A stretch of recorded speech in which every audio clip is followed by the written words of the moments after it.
Grace be unto you and peace from God our Father and from the Lord Jesus Christ. I was glad when they said to me, "Let us go into the house of the Lord." I'm Father Steve Sellers, and thank you so much for tuning in today for this brief daily message of hope.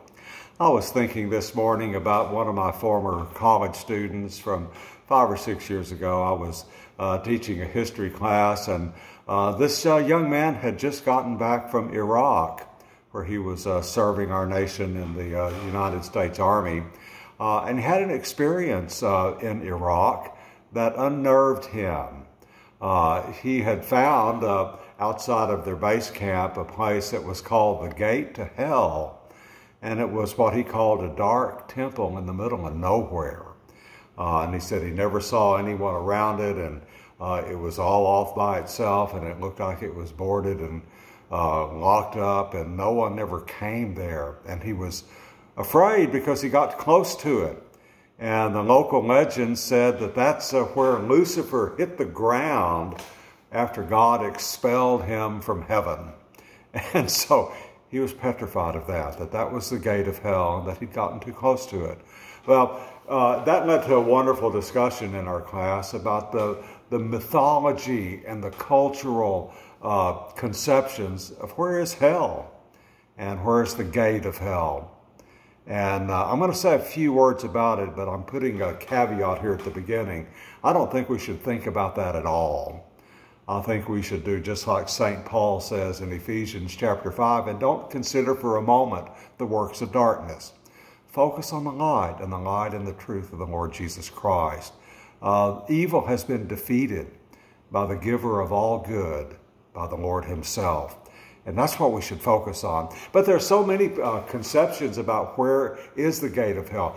I cannot count how many video games have been produced and mass marketed and caused addictions among young people having to do with hell and the darkness of hell and the creatures of hell and what hell is like and how you get in and out of it. And so much nonsense that's spewed forth.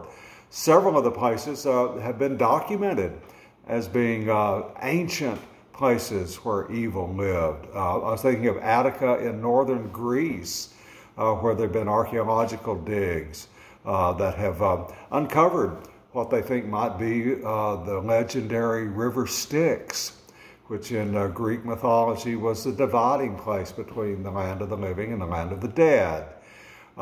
There is an oil gas field in Turkmenistan today that's been burning out of control in the middle of the desert for 50 years. And the eerie orange glow in the sky has caused the popular culture there to say that's the gate of hell.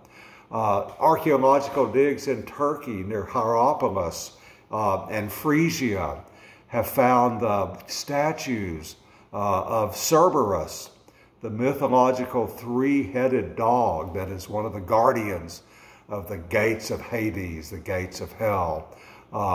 And so many other places, even in Pennsylvania, Pelham Township in Pennsylvania, supposedly there's a wooded area outside of the town that has 7 gates that if you pass through all 7, you're in hell.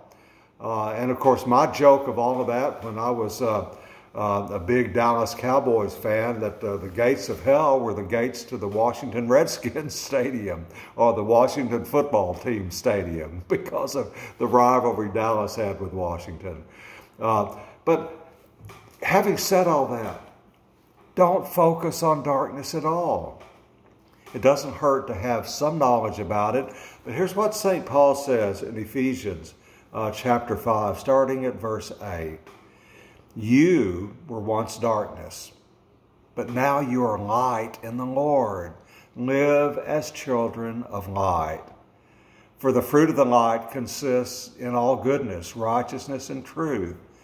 And find out what pleases the Lord. Have nothing to do with the fruitless deeds of darkness. Repeat that. Have nothing to do with the fruitless deeds of darkness, but rather expose them. Then in verse 15, Paul says this, be very careful then how you live, not as unwise, but as wise, making the most of every opportunity, because the days are evil. In evil times such as this, we need to focus on the light and remember that the giver of the light is right there with you. And he loves you, he walks with you every step of the way. And people have been telling me, Father, you keep saying that all the time. I says, yes, I'm saying it because it's true. Well, I don't experience the Lord. And I said, have you tried? Have you gotten alone with the Lord and spoken with him? Now's the time to do that. Don't fixate on the evil, fruitless works of darkness, but live in the light. You're a child of the light. And as I told someone last night at church, Satan may have painted a bullseye on his back and is hitting him with every temptation in the world, but God has put the sign of the cross on his forehead and in his heart. And the cross of the Lord Jesus Christ trumps Satan's bullseye. I hope you have a blessed day today. Live in the light and enjoy this day. And I hope and pray to see you here again tomorrow. God bless you.